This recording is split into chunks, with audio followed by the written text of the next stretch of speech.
I get the nicest job to introduce this last part, and just while everybody's getting comfortable, just to, for those of you who've been to this conference before, you'll know this is a common feature for us to have a special guest at the end of the conference who isn't necessarily directly involved in family support, or at least I don't think you've got a job in family support yet, Kenneth, but has a very good message to give us. And I think it's a lovely way to end the conference, and it's really lovely that we have our guests here joining us, and you're all very, very welcome. And thanks very much for taking the time to be here. So I'm just going to give a very brief introduction. I'm sure Kenneth, step in a little bit more. You probably know Kenneth Egan, probably a lot better than... but this is Kenneth, who is a very famous amateur boxer. He has an Olympics silver medal, and and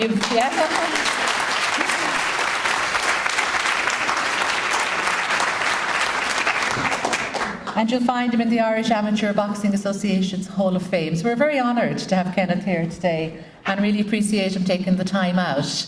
Now, what's boxing got to do with family support? Huh? Well, it's got a lot, in fact, because the story Kenneth has to tell us, he's very kindly agreed to share his story of his own personal journey in his boxing career, in relation to his background, his own experience of family support, his experience of challenges in his life, and resilience, and how you build that resilience. And he's been very open and sharing with us about that background, and I know it's going to be really very, very inspiring for us. And I just want to thank Kenneth and all of the colleagues here for coming, and we're really looking forward to hearing you, Kenneth, speak. And just to say a very big welcome, everybody, to Kenneth.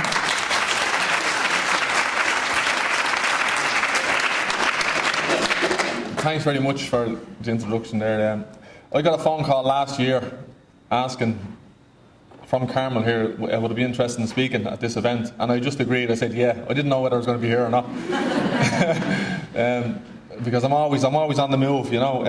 But it's great to be here today, to share my story. A lot of people know me for 2008, the Olympic Games in Beijing, where I went out there as a member of a 5-strong team to win an Olympic silver medal. People say I won a silver medal, but I lost the gold. And that's the fact of it all, you know. I know it's a great achievement to win a silver medal. If I was offered at the start of the games, I would have took it with both hands. But I firmly believe that with the judges that were working on that bout and the homeland decision, I lost out on the gold medal. But like I said, it was an amazing achievement at the time. But I'll go back to that. It's just starting off my childhood, I suppose. You know, I come from a working class family, just a normal guy in a normal housing estate. You know, my dad was a chef in the local hotel. My mum was a waitress part time. 5 boys in the house. My poor mother. But there's 2 years between the 5 of us, so you know it was great. You know, the whole, I suppose, the crack in the house in the family. Sometimes your mum just often share stories about she brought us shopping one day on her own, the 5 of us, and trying to look after 5 boys running around Tesco's. But it was Easter time, and of course the Easter eggs got broken into it, and you know, chocolate all over our faces running around the shop. But my mother is an amazing woman, and I'm often referred to as being a mummy's boy. Well, here today I am a mummy's boy. And I'm not ashamed to say that. My mum is probably my best friend, even though there's 5 of us in the house, you know, the 5 boys. I'm very close to my mother because even though the lads were off working in their full-time jobs, I'd be training, and in between sessions I'd nip home from the National Stadium to have lunch in the house with the mother, you know, and just yap about nothing, more or less. But you know, and even though I don't live there now, I still pop down regular. Her fridge, there's only her and my father living in the house now, and there's more food in that fridge to feed an army than there is at my house up in City West. You know, you might get a carton of milk and an onion maybe, but it's great to go back down to the mother's, you know, to a full fridge every now and again. But she just be always slagging me that I come into the house to eat all around me and then leave, you know. But she's an amazing woman, and she's seen me at the height of it, you know, out in the Olympic Games. Now, she didn't travel, she's not a great flyer, but the whole family travelled out to Beijing with me, you know, my father and all my brothers and that. And it was a great time in my life, but she was there for the ups and the downs. But back to when I was 8 years of age, I watched on the TV Michael Carew. He won his gold medal in Barcelona. Now, I didn't really know much about boxing at the time, but my older brother boxed at the time, and he brought me down to the local club in Neilstown. And it was a school hall, just 4 walls and a roof, nothing fancy. There was loads of animals painted on the walls, giraffes and zebras and stuff. And I walked in and I says, you know, what's going on here? This is a boxing club. He says, yeah, watch yourself. And within 15 minutes, we got all the bags out, hung them up, erected a boxing ring. And that was our boxing club for 30 years. Now, a lot of people say you need all the fancy stuff, you know, to become a champion. Nonsense. You just need to choose and make choices in your life, whether you want to be the best you can be or not, you know. And for me, I watched Michael Carew and I says, I want a bit of that. My eldest brother brought me to the club and I started off punching bags. I didn't really know anything about boxing at the time, but I was willing to learn, and I think that's what got me to the Olympic final in Beijing, you know. I was always willing to learn. But starting off, my first 3 All-Ireland finals, I got beaten. I was talking about early retirement. 13 years of age, I've enough, I'm done. I hate the sport, I hate everyone involved in boxing.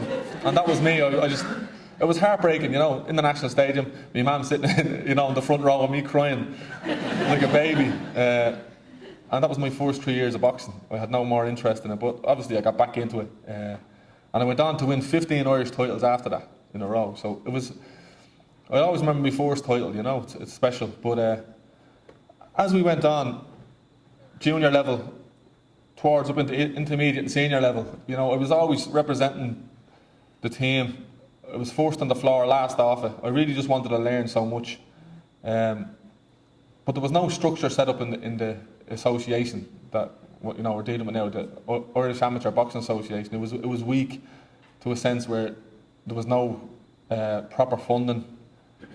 And everyone, you know, there's no full-time coaches. There was nothing like that, you know. So with me, I resorted back to my club. And I know when people look at the Olympic Games on TV, they see the 2 coaches in the corner and it's all pretty and it's all fancy. But the hard work starts right back at the clubs.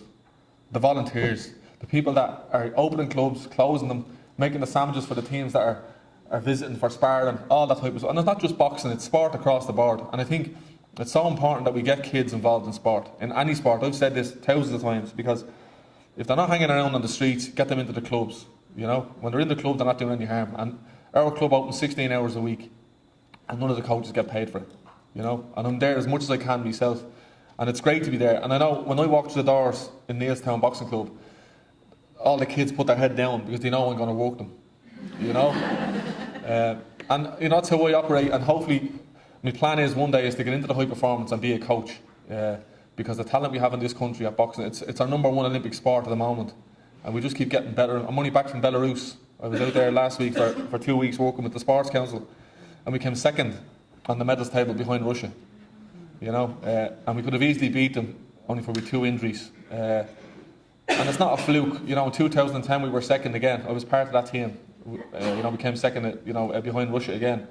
So I don't know what it is, but the Irish, you know, there's a strong message there that Irish can fight. But years ago, when we were going to competitions, other countries used to draw us in a draw and think, you know, we have an old paddy, they're only hard as nails, but they can't actually box. They'll just come straight forward and they're no good. But times are changing now, and if a Russian or a Cuban draws an Irishman in their side of the draw, they're going to start worrying. And that's a good thing, you know, because boxing at the moment it's at a high, but it's important that we keep it there. And it's great to see the club starting to fill up again with kids from, obviously back in Beijing when I took my medal and the lads, and then there was Katie Taylor, you know, the massive influx in females that are joining the clubs, which I think is great. And in my old club, the school hall, we only had, it was only catered for boys because we had no changing rooms for women, you know. But it's great to see now that we have the girls in the club, and it's hopefully that we'll get another Katie Taylor over. But sport in general in the country, you know, it is on the up, but boxing in particular, because the structures are not in place for junior level in the high performance, that's something I worry about, and that's something that I really want to tackle myself on a personal note, because after Rio, we have a team in place for Rio, but what's going to happen after Rio? That's, the worrying factor, because we all get old, as you know. I thought I could last forever. But I boxed in the national championships, and I got beaten by an 18-year or a 17-year-old, and he beat me 3 years in a row, and an exceptional talent. So I says, enough's enough. I'm sick of getting beaten by kids here. I'm going grey as well, so I was looking in the mirror thinking, right, the show is over.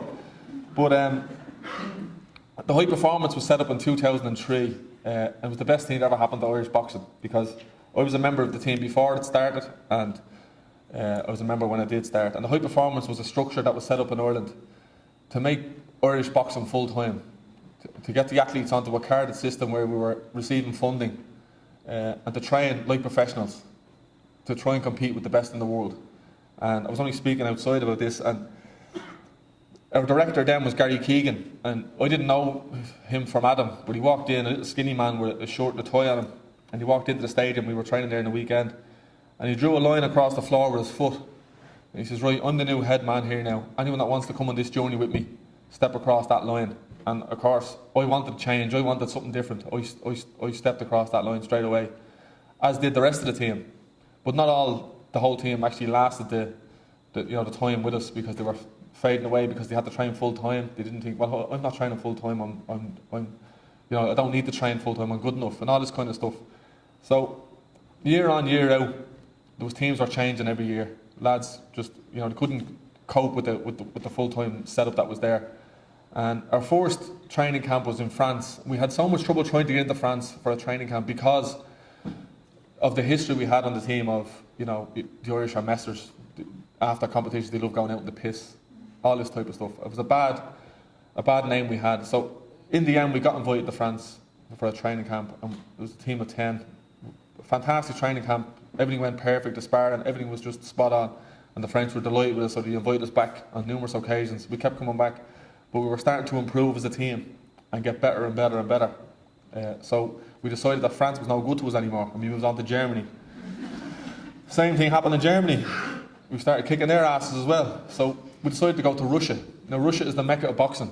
This is where the magic happens, and they have it in numbers, but the kids are learning what I learned when I was 23, when the high performance was set up, are learning when they're 7 and 8.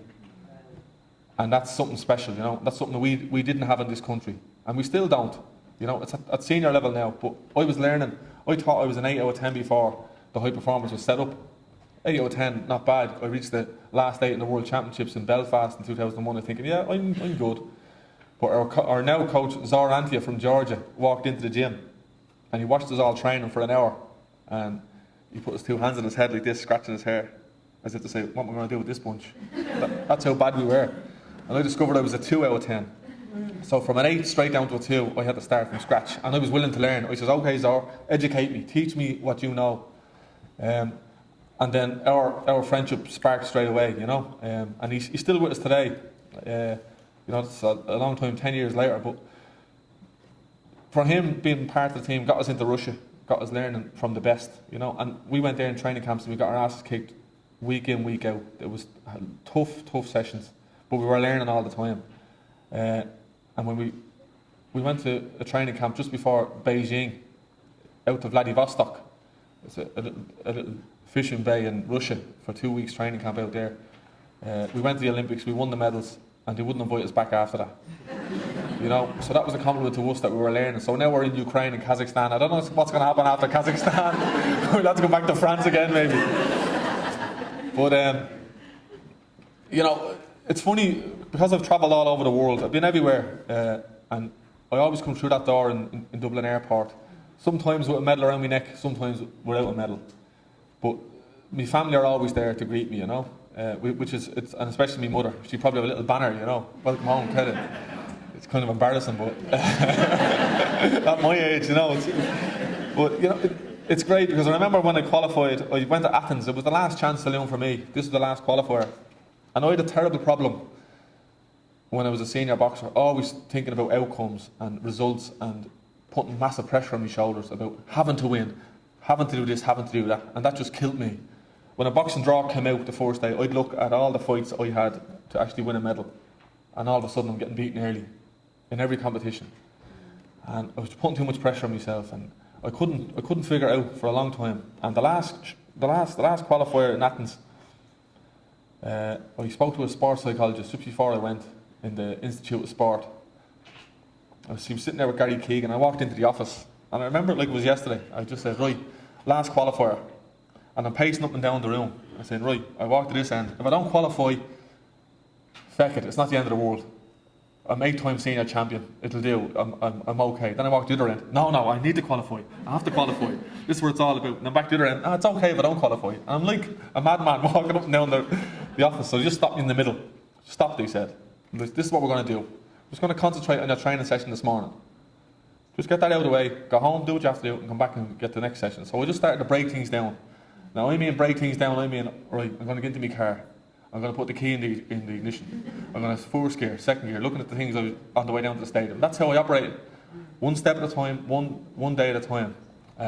So when I got to the qualifier, didn't look at the draw. First opponent, a guy from Holland.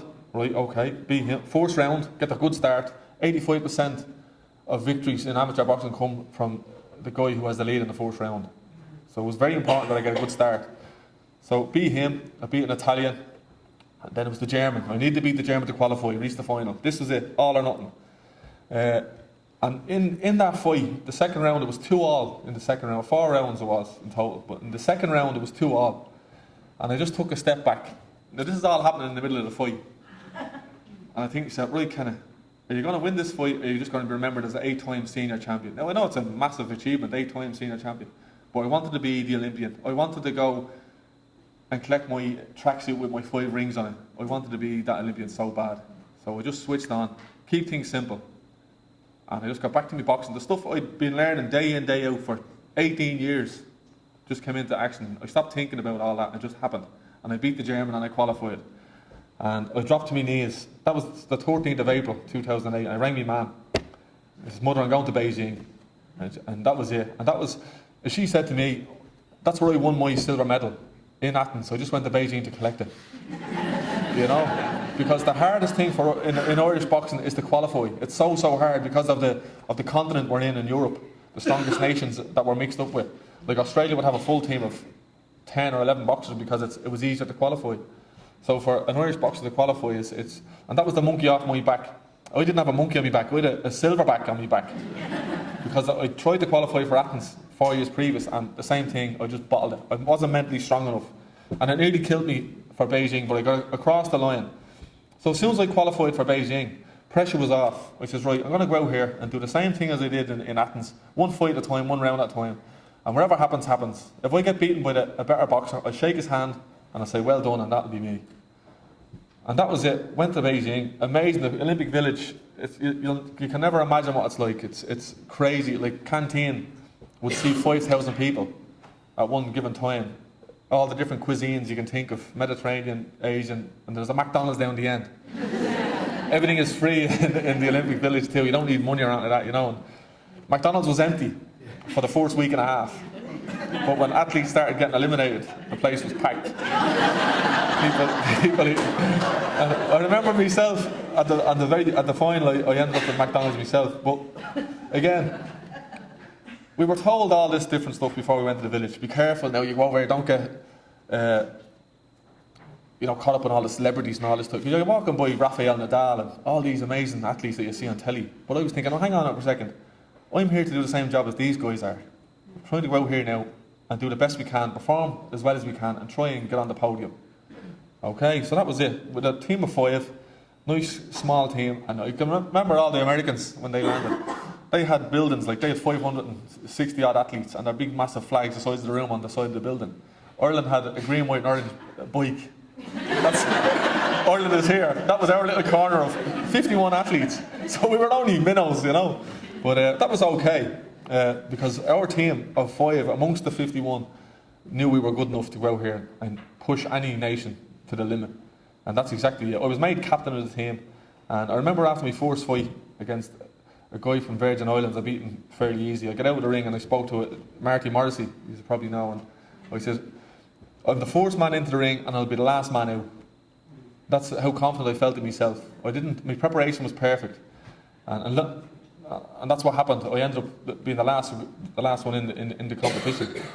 But again, one fight at a time, one round at a time, and all of a sudden I found myself in the final, you know. And I'll always remember, I went to bed the night before the weigh-in. I went to sleep with a smile on my face, thinking, right, what's the worst that can happen? I'll end up with a silver medal. But I genuinely believed I had the beating of this guy in the final because he was tall. He beat a Kazakhstan opponent in his semi-final, which I didn't want to fight the Kazakhstan. He was only about 5 foot. So it would have been a nightmare to box. So I was happy I got the Chinese guy. But it never dawned on me that was going to be fighting like a local lad, you know. But went to bed with a smile on the face. Grew up the next morning from my weigh-in. We had to weigh in every day we fought. So we had to keep the weight for the whole 2 weeks. Heading down towards the bus that brought us to the hotel for the weigh-in. And as I'm walking out, who do I see coming in, pissed out of his head? Only ex-Brazilian star Ronaldinho. He's had to be a night. His cap was on sideways. One of his mates is holding him up. And I'm walking out with Billy Walsh going, this is crazy, you know. And he gave us a wink and a wave. And he went there, he didn't win a medal, you know. Obviously he's worth millions or whatever, but that's beside the point. I says, well, he didn't win a medal, he's enjoying himself. I'm going over here now to bring this gold back to Ireland. That's how confident I felt. Weighed in, got the job done, and off we went. But I remember after the first round, I'll just be brief on this, and the first round, I was 2 down after the first. I says, right, we're under pressure here because I'm not getting the scores. And the crowd was great, 18,000 Chinese, and there was a little pocket of Irish singing, ole, ole. And it was great, you know. A couple of little flags, tricolours. It was just brilliant. You always hear the Irish no matter where they are. But ole, ole is all they kept singing, you know. And so I lost the lead, and the first round killed me. I couldn't get the lead back. And, you know, I suppose the rest, I was beating 11-9. Was the point. And as soon as the bell rang, I dropped to my knees. And the first thing that came into my mind was, what now? What do I do now? Like 18 years to get where I was. It's over. What now? And that was scary. That's a scary thought to have in your head, you know. So the show was over. You know, I wasn't thinking about London or anything like that. I said, right, that's it. I'm never going to get this opportunity again to win a gold medal. I wished there was 15 rounds of boxing, not just the 4, because I wanted to stay there for as long as I could and enjoy it. But that was it. And then, obviously, the homecoming. You know, I didn't think we would. As I said earlier, I've walked through the airport many a time where there's been a handful of people and a few photographers. But when I come back to Dublin that day, myself and the lads in the team, someone from the Olympic Council, when we landed on the plane, the flag's out the front of the plane, says, right, Darren, the late Darren, myself, and Paddy Barnes up to the plane first because we were the 3 medalists. And I said, no, I said, the whole team is coming off here together, the 5 of us. So the 5 of us got together because we travelled there as a team, we were getting off this plane as a team. And I remember getting off the plane and coming to the airport, and from that day, my life changed. Some say for the good, some say for the bad. I say it was a bit of both. But just, that was it, you know, because I had the silver medal and it was just madness. Come back to the airport, I don't know how many thousand people were there to greet us. It was fantastic. Such a small country, 4.5 million people to go out there and win 3 medals. We were the only team, you know, in the whole Irish Olympic team, we won 3 medals, and it was from boxing, the one sport, which was brilliant, you know. And the problem was, and I don't blame anyone on this, mostly my own fault, but there was no structure set up for the team, if anyone was actually a success in the Olympic Games. Everything was in place, the training was spot on, the organisation was spot on for getting there and competing in the Games. But what happens if you're successful? What happens then when you come back to the country and you're an overnight superhero or you know, fame and all this kind of stuff? And that was down to the association. I blame them because there was nothing there for us. Now that's changed because of my downfall. We organised that for London, but which was great. But so I come home, instant hero, media intrusion. I remember in Beijing ringing my mum every morning. Went down to the internet cafe and I rang her every morning. See how things were. And at the start it was quiet enough, and then as I was getting closer to the medals, the camera started turning up to the house and the place was packed with media, and they were saying they were setting up their tripods in the sitting room, taping them to the floor, leaving the tripod there so they could come back the next morning and set their cameras back up.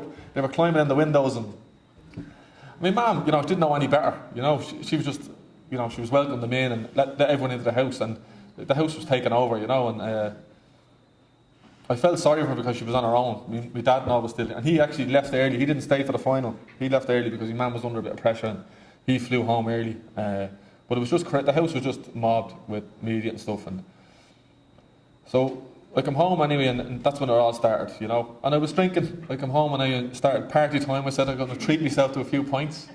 2 years later, I end up in AA. But you know, at the time, you know, I felt it was my right to party. I'd worked so hard for that medal, and the show was over. Now I can treat myself to a few beers, and you know, it snowballed after that. I was drinking, and there was offers coming in to turn professional. I flew to New York to meet guys, and then to LA. While I was doing all this, I was still drinking and partying. If I wasn't drinking at the time, the question was, would I have turned professional? I probably would have, but my mind just wasn't in the right place. So for 2 years after the Olympics, 2008 to 2010, are more or less a blur to me, you know. I remember due to fight the Americans in the National Stadium that Friday night.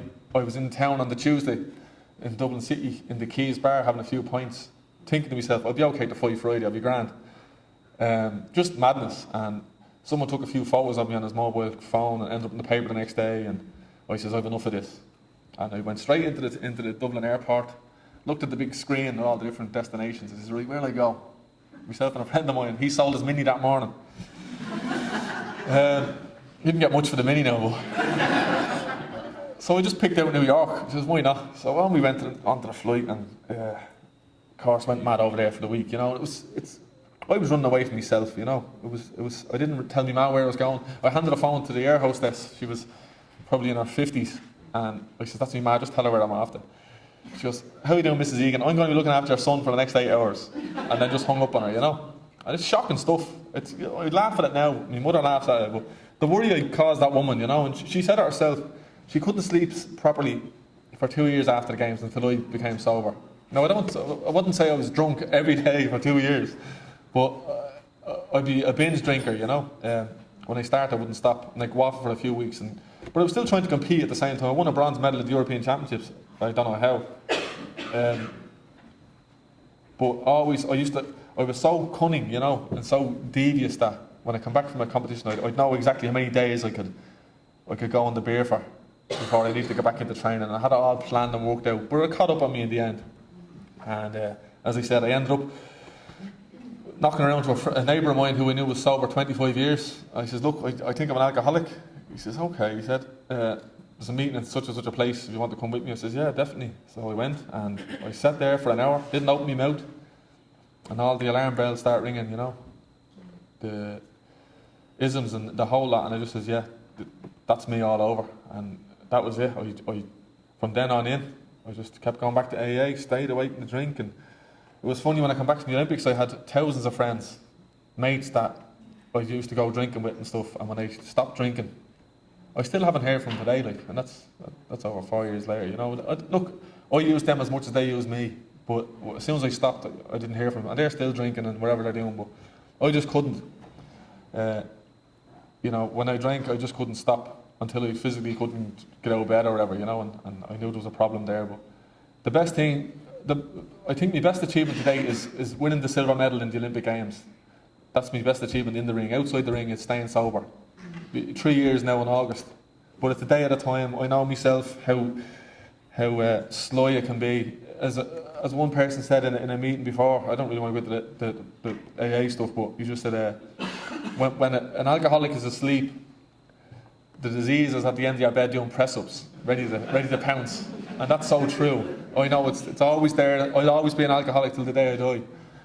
When I come out on TV and said it, you know, it was the best thing I ever did, and just to let people know that there's help out there. You know, I brought out the book then as well, and that was the final chapter of just admitting to everyone that the show was over. I was caught out, and it's the only time I've tasted defeat, but yeah, still come out a winner. Was when I stopped drinking. You know, I dropped to my knees, and I'll tell the story, but I don't really like telling it because it's very personal. But one of my last benders, I was lying up in my mum's bed, up in the bed, and my mum came up to me and says, Kenneth, I need you to come with me for a second. And I says, what's wrong? And I was dying, still in the clothes that I was out in the last week maybe. And I got into my car, I couldn't hardly drive, I was shaking that bad. And she brought me up to a graveyard up in Tallaght. And that's where she buried 2 sons years ago, my eldest brother's twin and a son that was older than me. And she's on her knees plucking the bed, fixing it and stuff, And she looked up at me with tears in her eyes and she says, Kenneth, if you don't stop drinking, you're going to end up in this grave. That's what it took for my man, or for me to give up alcohol, was my mum on her knees begging me to stop drinking. She didn't sleep for two years after the games because of my behaviour. And it's looking back at it now, it's shocking, It's disgusting the way I acted. But there was no one in the world could stop me from drinking, only myself. And that's the end of the bottom line. I tried to stop on numerous occasions, but I just couldn't. And I'd stay stopped for a while, and then I got back out again, and all this type of stuff. But today, I live a simple life, and I think that's key. It's the whole simplicity of it. Just waking up, being able to eat. There was times when I couldn't eat and I couldn't do anything. I was too sick to drink and too sick not to drink. But this year, I decided to retire. 31 years of age. I've given everything I have to the sport. The sport I love. As I said, I offers to go professional. I made the right decision in the end. I tried to qualify for London when I got myself together, and unfortunately I didn't qualify. But we had a great games again. The wheels are turning. We knocked out more medals in London with Katie Taylor and the lads again. And the structure that's in place is working, but it needs to continuously improve, or else we're going to be left behind. And I think that's the beauty of Irish boxing. We're learning all the time. We're taking nuggets from different countries and we're putting them together. And it's a powerful system that's in place, but again, it still needs to be improved all the time. And we're building now for Rio. I think we more or less have our team selected for. I keep saying we, even though I'm not a part of the team anymore. But I will be someday, But as I said, I was out in Belarus last week watching the lads box, and I'd pop over to the hotel daily. I was staying in a different hotel from the lads, and I'd nip in and just see how they are. And I still think I have that captaincy role, still in me, But the team is strong at the moment. Things are going very, very well with the team. But that's all great. But the personal end of things for me. I remember, I'll just go back again to growing up. My mum, how much of a figure she was in my life. Like on a Friday morning, I'd still nip down and collect her, and bring her shopping, or sometimes she ring. She doesn't drive. She doesn't like driving. She doesn't know how to drive or whatever. But she'd take me off and any chance you can drop me down such and such. I have to go and buy curtains. And I think, okay, yeah. So I'm walking around the shop for her, She's looking at curtains. And she's a great woman, but I'm always there for her. And an old friend of mine, he passed away since. He said, Kenneth, he says, always look after your parents because they're not going to be there forever. And that struck a chord because I'm always there for me brothers and me mum and dad. And if you ever need that, I'm always available, because it's getting to the stage, they are getting old, and I don't know what I don't know what I'll do when they do pass, but I'll worry about that when the time comes. But I cherish the time I do spend with them now. With the 4 brothers I have, I couldn't ask for better lads. Still have the crack together. The slagging is always fierce, mighty slagging in the family, but that's all part of it. But a great family, and it's so important that you do.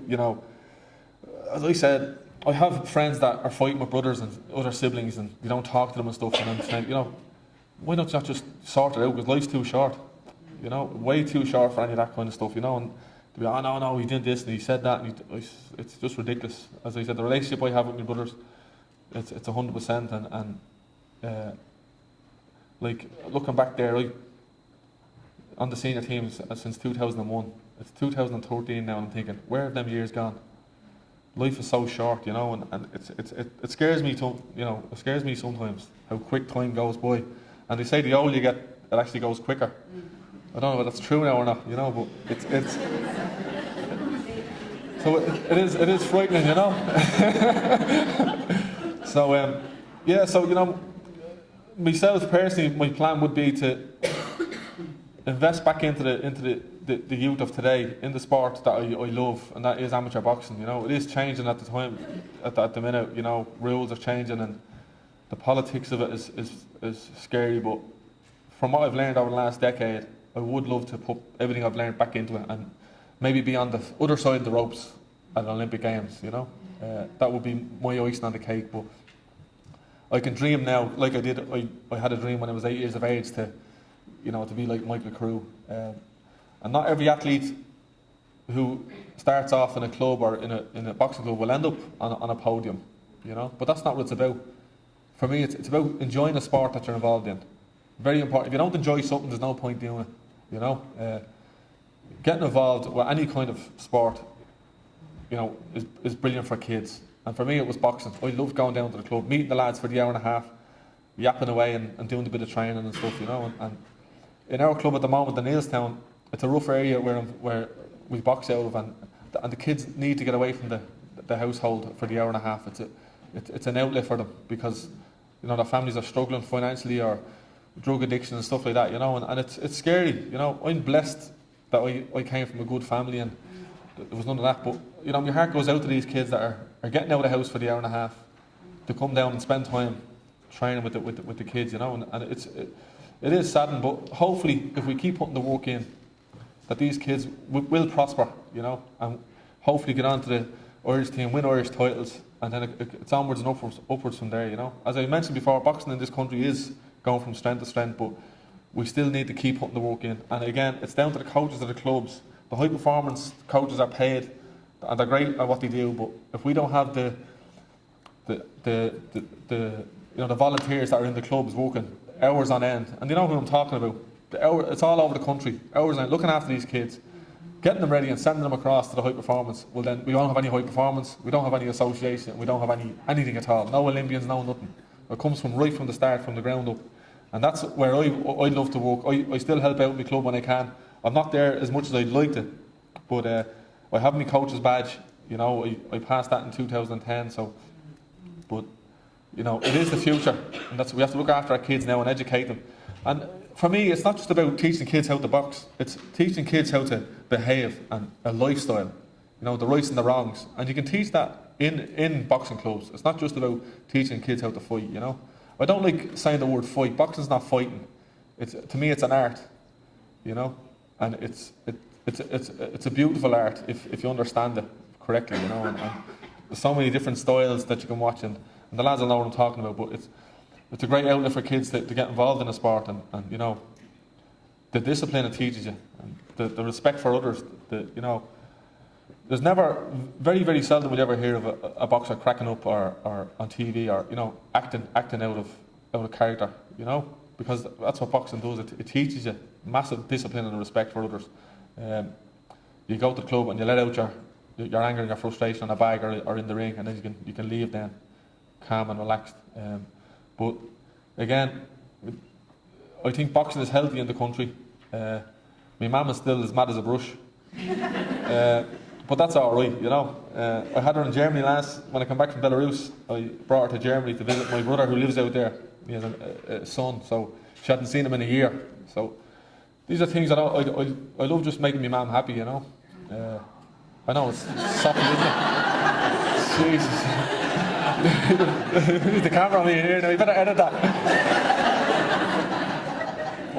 You know, again, I love popping down to my mum's. Living up in the house, up in the city west with my brother, but pop down every now and again just to see how things are and if she needs a lift anywhere. Because, you know, without my mum, through the good times and the bad, I wouldn't be here today speaking to you guys, and I don't know where I'd be, you know. But again, it's a daily battle for me. As long as I keep on the right side of it, I'm doing all right. But at the moment, life is good. Again, I've no immediate plans for the future. There's no job vacancy come up yet in the association, but hopefully it will come up. There's talk of it yet, but the politics and everything else, it's a bit shaded at the moment. But I'll be going to Kazakhstan with the team in October, working with the Sports Council again, so I'm looking forward to that, and it's going to be a bright future for boxing, and I hope to be part of it. So I'll say thanks again for listening.